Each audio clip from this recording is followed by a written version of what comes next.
I think, oh, we're there. We're There there. we go. What? Good afternoon, good evening, happy Monday to everyone that Yeah. is tuning in here online, whether you're streaming on Facebook, YouTube, Instagram, or wherever you're tuning in from, and wherever you're tuning in from, right? You get what I'm Yeah. saying. Welcome to the recap. If you do not know what the recap is, I say it all the time, but there may be some new people in the chat today. We like to take this time out to just do a check-in, a holistic check-in, a mental check-in, a spiritual check-in, just to start your week off right. And as you have this walk with Christ, you take this walk with Christ, it's so important for me. I think my whole walk, the importance of my walk is not only getting connected to God, but also fellowship and Hmm. having a community of people, that authentic people that keep me grounded, that keep me guiding through this walk when I have rough days, when I have rough seasons, having friends as my anchor to talk me through these things. And when I hear a word or we hear a word together, we're able to have a conversation and just see and different viewpoints on it. And that's what the recap is. That's what we wanted to birth within this conversation, to really digest what Bishop is teaching us each and every Sunday, but also looking at different lenses. Maya may see the word a different way than I didn't see, which gives me another layer to the how the delivery of the word was given, right? And so Right. we want to hear from you as well. We're just here just sparking the conversation, but you can continue the conversation in the comments. So we encourage you right now to let us know in the comment section what you enjoyed the most about the word that we received yesterday. What are you enjoying about this series? What are you enjoying about this new year when we are talking about Lord, break my heart for what breaks your heart? And then also, how do we mend a broken heart? This week, I listen. Bishop was in the backyard, the front yard, in the house. He was in my business. I'll just say me. He was in my business with this because as he started off the conversation, he said this was going to be a tough topic to talk about.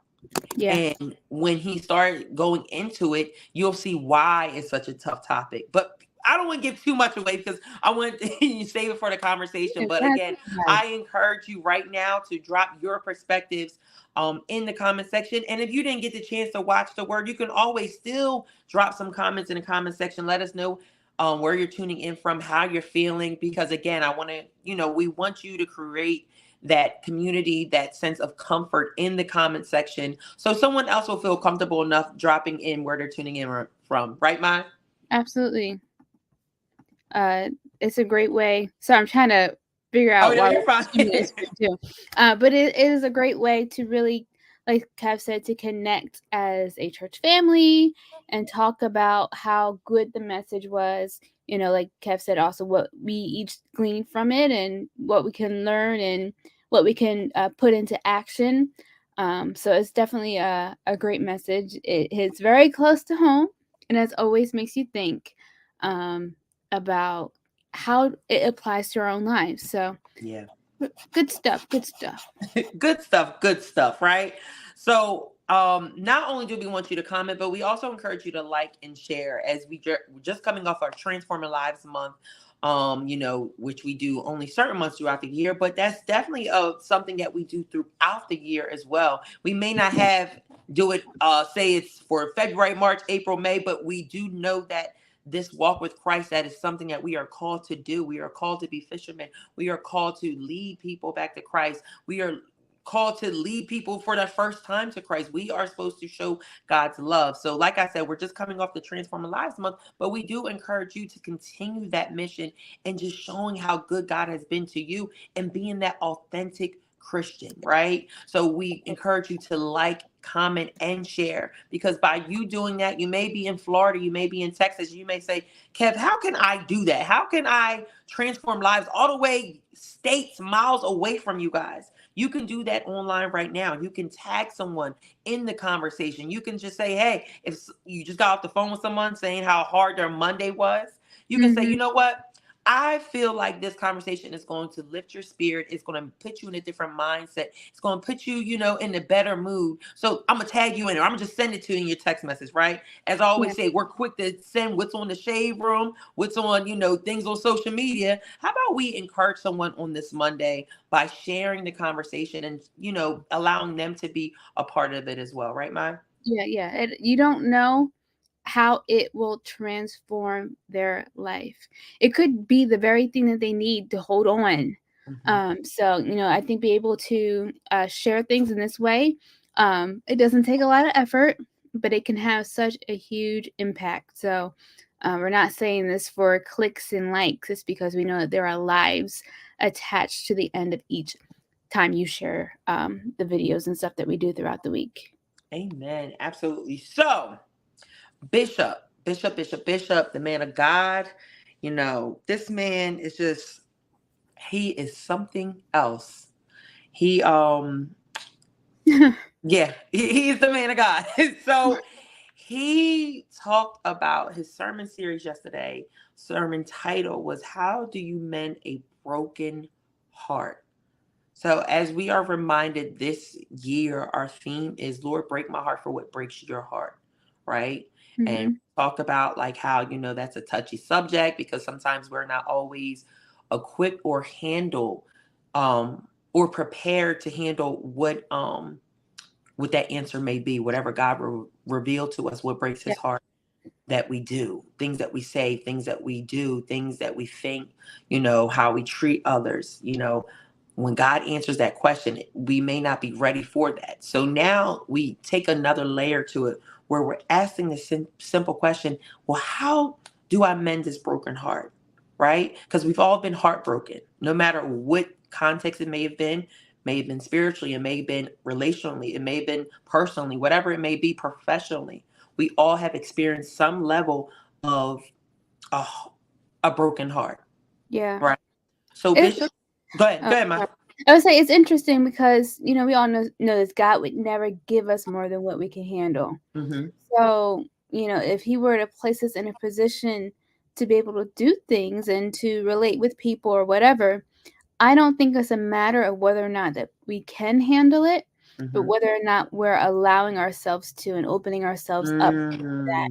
And so that's why this question is, how can you mend a broken heart? Is because we have life.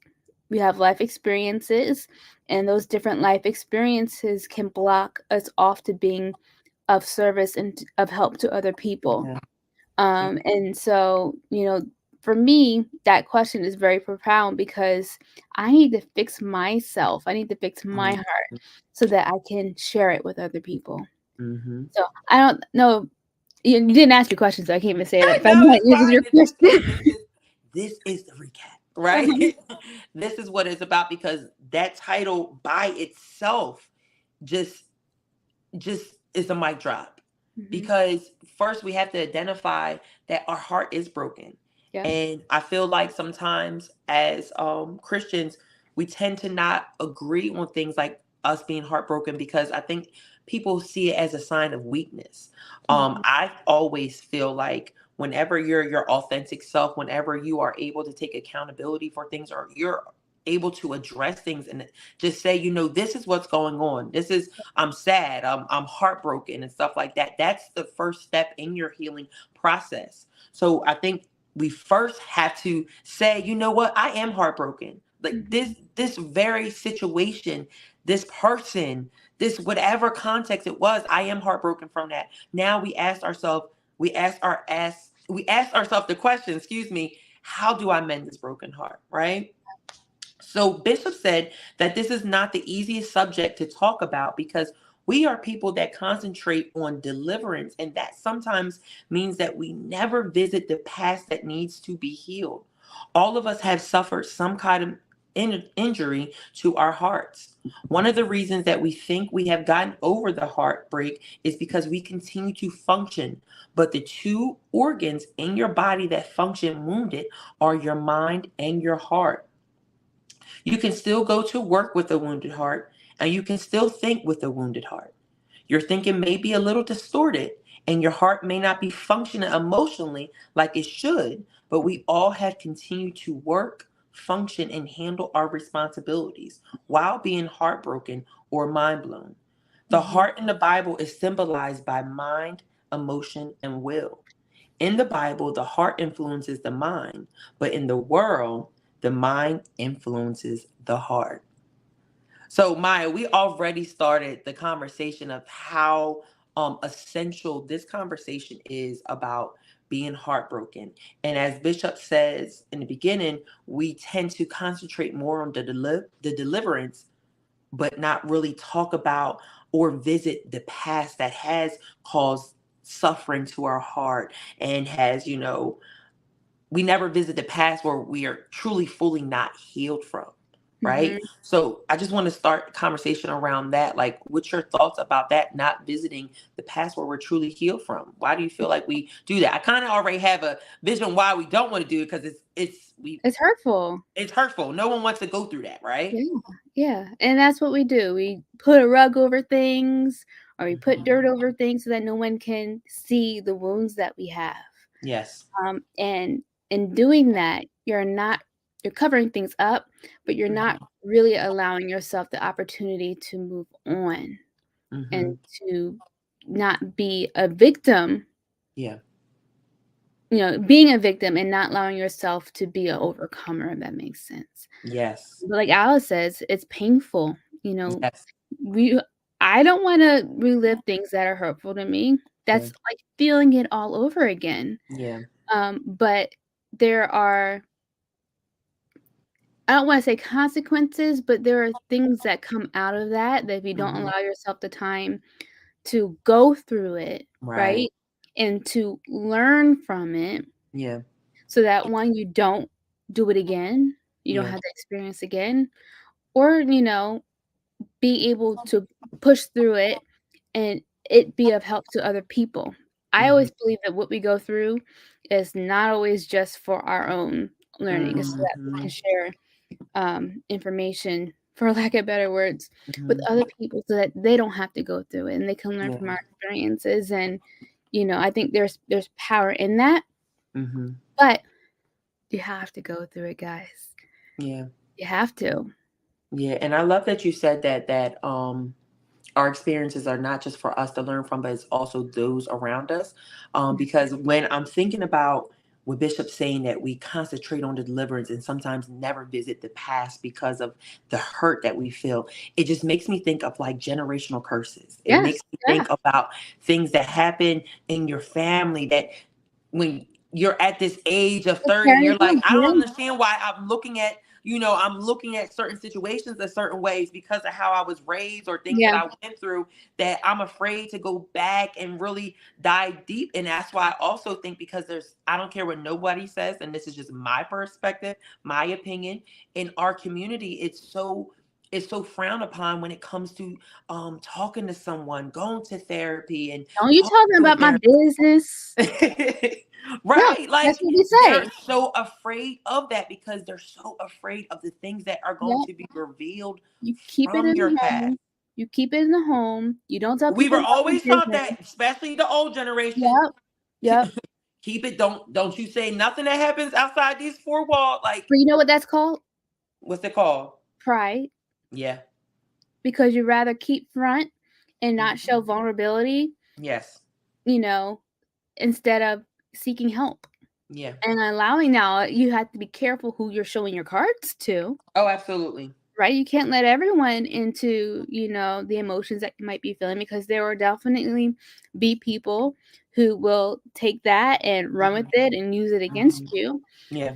But I think it's important that you're able to establish that core group of people who you can trust without question. Mhm. Even help from a therapist or someone who is professionally equipped, Mhm. to help you in this way.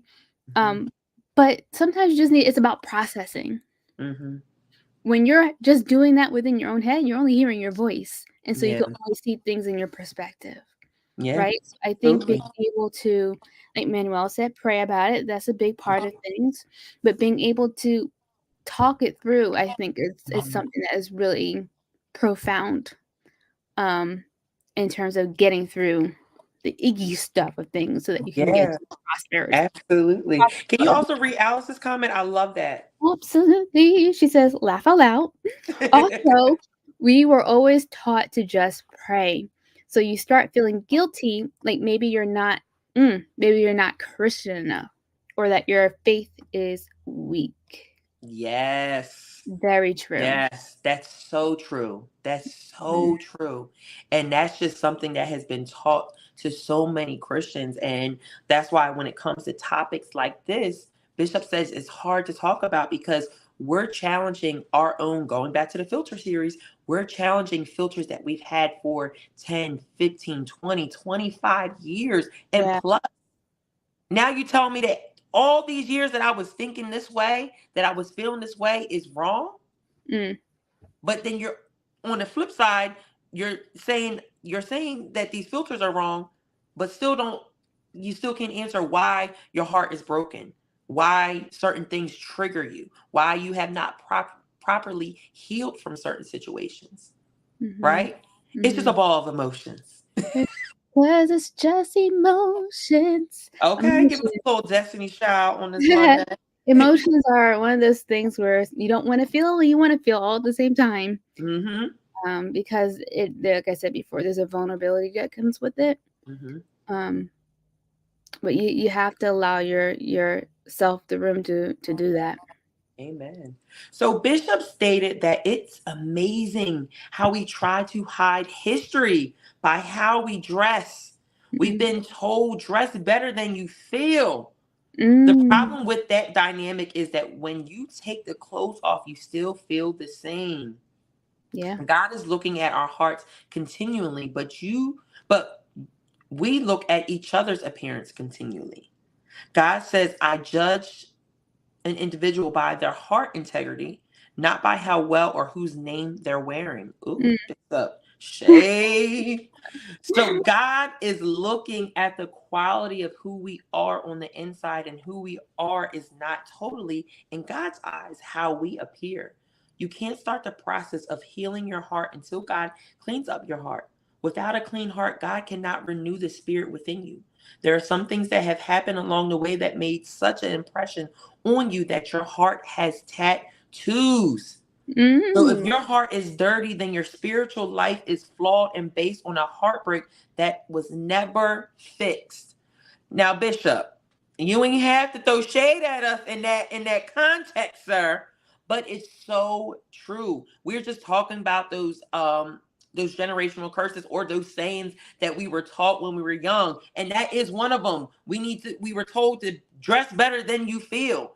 That doesn't take away the feeling. Yeah. It doesn't take away the feeling, and it just speaks to, especially our generation, how, I'll just say, talk about the millennials for a second, because I don't want y'all just thinking we don't come for the millennials as well. As Bishop said, God looks at our heart, but we tend to look at the appearance. So we'll judge a person based by being on their social media for 2 minutes. Trust me, I have been. I'm guilty of it. Me too. But we tend to judge a person based on their appearance and not their integrity of their heart. And then wonder why when you 2, 3, 4, 5 months in a relationship, you be like, yo, this person is crazy. Yeah, because you didn't look at their heart. Oh, you just no. looked at what they was driving or what they had on. Yeah. Labels. We're worried about all these different labels except for the one Yes. that matters. Yes. I don't know. I think sometimes we use that as a way to hide what our insecurities are, or what we feel are our failures. Because we don't want people to see that side of things, so we do the extreme in the opposite direction. I don't know. It's a sad thing that's what we do. No, it truly is. And I love that Bishop talked about that, because don't get me wrong, there's nothing wrong with liking to look good, and stuff like that. But Two different things. It's totally two different things. And I want people to understand that, you got to fix on the inside before you can fix on what's on the outside. Right. And to me, like, if if this is not right, if the mind and the heart is not clicking, then to me, everything else is not going to click. Mm-hmm. It doesn't matter what you say, what you put on, or how you carry yourself. It will all be revealed. It just takes but time. You know what I'm Yeah. saying? So it's so important to tackle these things, like, instead of trying to hide your history, trying to hide, the things that hurt you in the past, instead hitting them head on and just saying, you know what, this is what it is. This is why I ended up where I'm at. Yeah. I'm not going to use this as an excuse. I'm not going to use that person as a crutch. I'm not going to use this situation or that person as a scapegoat. No, I need to go through it. It goes back to what we Yeah. said in the beginning of this broadcast, that sometimes we just have to handle those things that we're afraid of, that Mm-hmm. it's fear, and we cannot allow that fear to grow. That fear is like a darkness, but the beauty in it is Jesus is the light and we are the light. And you Yeah. can only hide light for so long. Yes, And that's absolutely. what we have to believe in. That's what we have to trust in as well. Like Manuel says, taking responsibility. And that is the most powerful thing that we can do, Mm-hmm. is being able to say, look, this is what I got. These are the things that I did. These are the things that happened in my life that I'm not proud of. If I could go back and do it again, I would do things completely differently. Yeah. Sometimes, like you said, out of fear, we want to kind of push that to the side and Yeah. forget that it exists.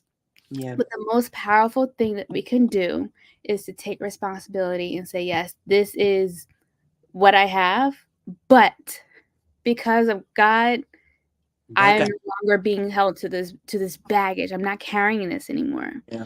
And it's so that ultimately is the greatest testimony, because it's showing that God came into your life. Yeah. Right. And you were able to be healed, for lack of better words, from those things. And so who you were is no longer who you are.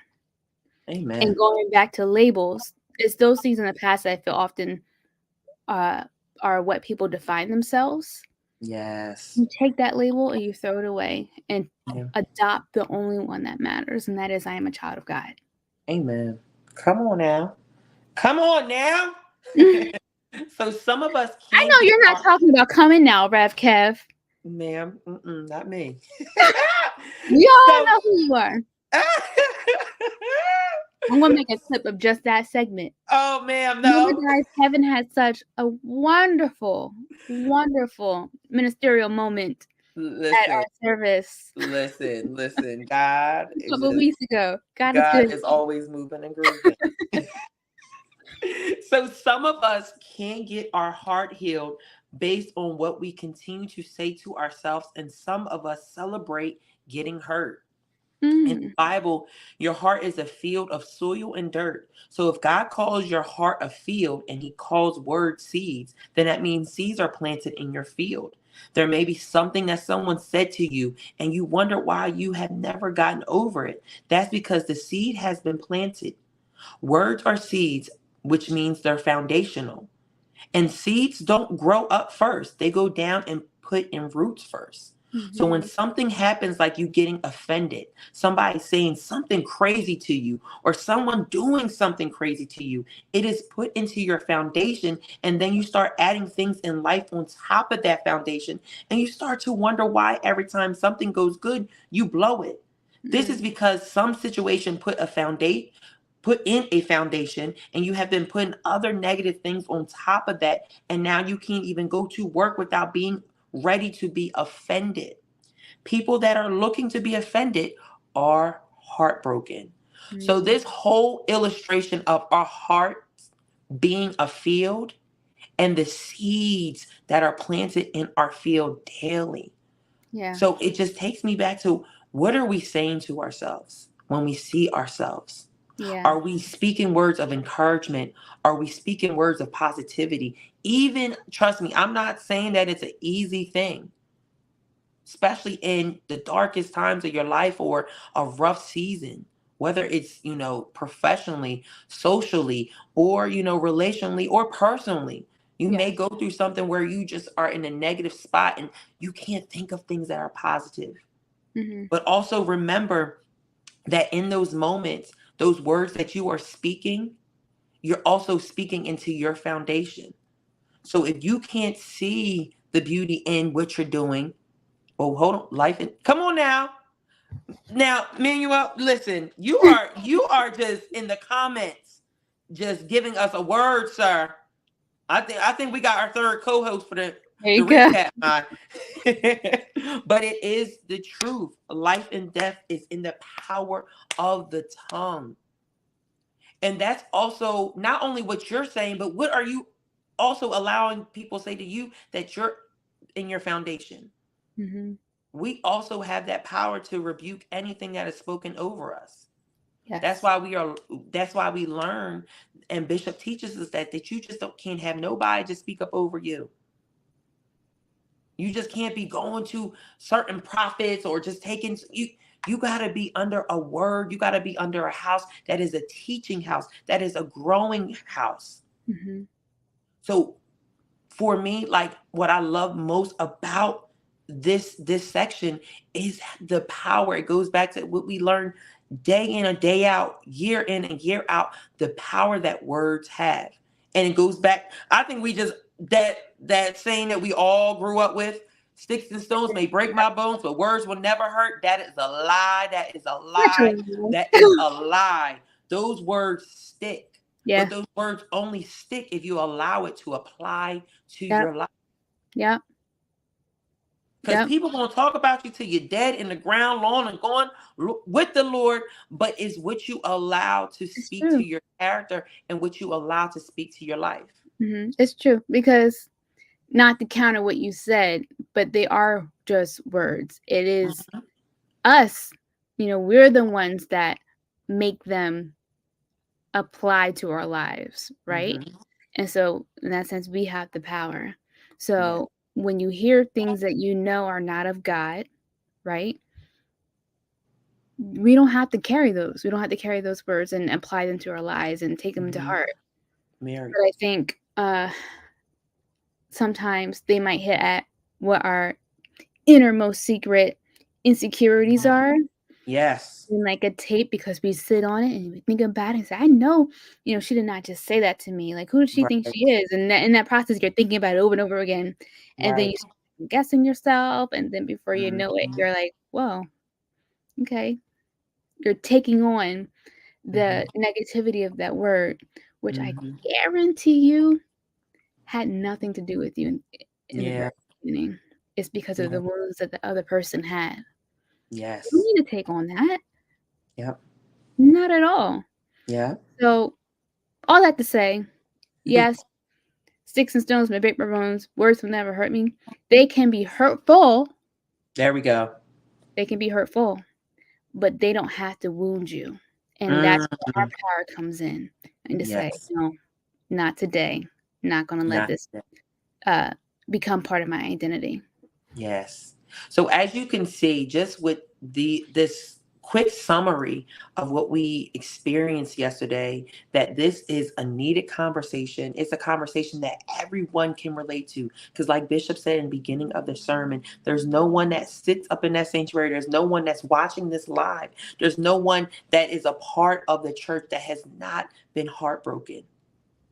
There's no one that has never experienced this feeling. So I encourage you right now that if you have not watched yesterday's service, go back and watch it. If you were in the service, go back and watch it again, because that's what I have to do. I have to listen to it at church, meditate on it, talk to my friends about it, talk to my mom about it, go back and watch it again, listen to the worship, then go back and watch it again Yes. and prepare myself for the next layer to it, because that's how, like you said, Maya, those words are hurtful, but we don't have to apply them to our lives. And the reason why you're able to not allow, like for me, I'm at a place now where what you say to me is not going to hurt me, because I know who my God is and Yes.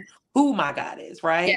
And Uh-huh. I learned that by staying in the word and listening to Bishop's sermons and applying it to my life and continuing to feed myself week in and week out. And I encourage you to do that as well. So you may be watching, you may say, hey, like, I relate to this. I feel what y'all are saying. Hmm. I encourage you to go back, watch service a couple times, apply it, have your own recap, and join us next Monday as we continue the conversation, right, Mai? Absolutely. It's always a pleasure to be able to have this moment with all of you. Mhm. I'm learning so much from the conversation, as I hope you guys are as well. So that's what the recap is about, to be able to take the words that Bishop says during service and really just kind of chew on it and Mhm. see what we can get by having conversation with each other. Yeah, I'm reading what you guys are saying. So Manuel says, I tell people that has nothing to do with me and to keep it moving. Yep, Yes. that's what you got to do. And Yes. Alan says, breaking chains is hard, especially if you've heard these words from childhood. And Yes. that's going to start this conversation up. Woo. We could talk about this for another, because that's 2 deep. hours. We can do another 2 round that Yeah, because it's very that's true. another layer to it. Yep, absolutely. So, thank you to you guys for being vulnerable and just sharing this experience with us. Absolutely. So like we said, we want you guys to stay fed and stay connected. So there's many ways that you can stay connected with us, whether you are here in New Jersey area, tri-state area, Yep. or far away. So Maya, what are some things that we can look forward to as we stay connected? Absolutely. So, we have tonight at 7 p.m. our Embrace New Members class.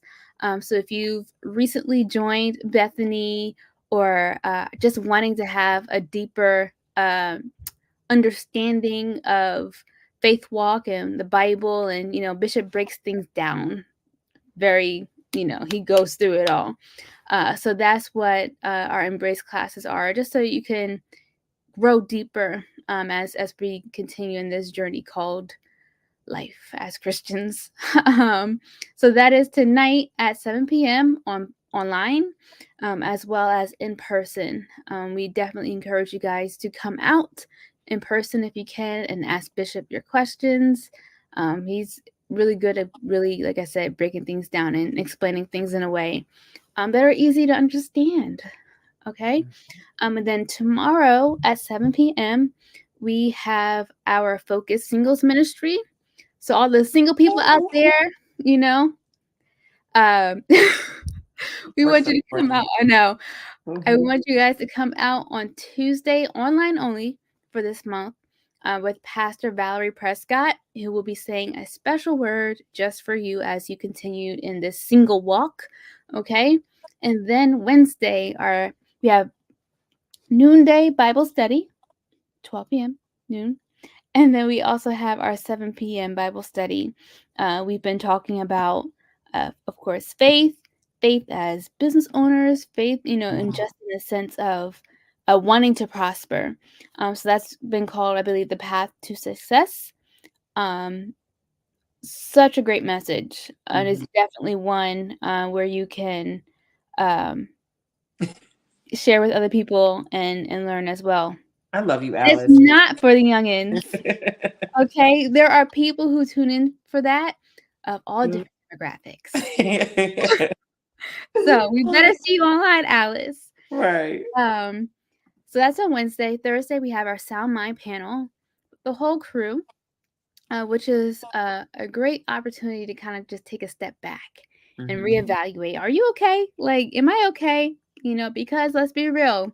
Just because we're Christian doesn't mean that life is perfect and doesn't mean that we don't have struggles. So Yeah. it's an opportunity to just take a mental check Yeah. and really talk about issues that might be a struggle and, find support through it. So that's on Thursday at 7 p.m. On Point Radio at 9 a.m. There's a lot going on this week. We have online On Point Radio at 9 a.m. with Bishop and Pastor Nick. They talk about everything: Under the sports, sun, everything. politics, music. The Super Bowl is coming up this Sunday, so I imagine there's going to be a lot of sports talk. Is it going to be the 49ers or the Mhm. Chiefs? So definitely call in and be part of that conversation. And then to cap it all off, we have our encounter worship experience. Yes. 11 a.m. in person. The worship is just, it's been great forever. But I feel like in this new year, things are being taken to a new level of deeper connection, which doesn't surprise me because that's what we're learning with allowing our hearts to break so that we can have that connection with God and with others. So definitely want you guys to come out with us on Sunday in person and really just be part of that worship experience because it is out of this world. Absolutely. And with that, I'm done. That's everything. So again, we appreciate you guys in the comments. We saw the comments. Sorry we couldn't get to all the comments, but shout out to everyone that was a part of the conversation. And if you're going to watch later, you can still be a part of the conversation and also join us next Monday to continue to discuss how we mend that broken heart. I'm excited to see where Bishop goes with this conversation. And I'm also excited to see you next week in the comments section or also in person for our services. But it's our prayer. Can I say one more thing before we skip out? We want you guys to share what your experience is like, whether you are in person with us or around the world. So we're doing something called View from the Pew. So if you are in the sanctuary with us on a Sunday, take a picture with your pew partner or by yourself of what your worship experience is like, and you can share that by tagging us at BBC of NJ. And then you can also use the hashtag View from the Pew. But we also want those who are not local to our main campus to do the same. Church, you can have church anywhere. It's the people that make church what it is. So we want to still feel as connected with you as if you were here with us in person. So please still go ahead and do your View from the Pew so that we can look at it and show us some love and even share some of them on our profiles as well. Yes, absolutely. We want to see y'all having church. Yeah. Those beautiful faces. But it's our prayer that you have a blessed and safe week. And we look forward to seeing you next time, Bethany family. Be blessed. Bye.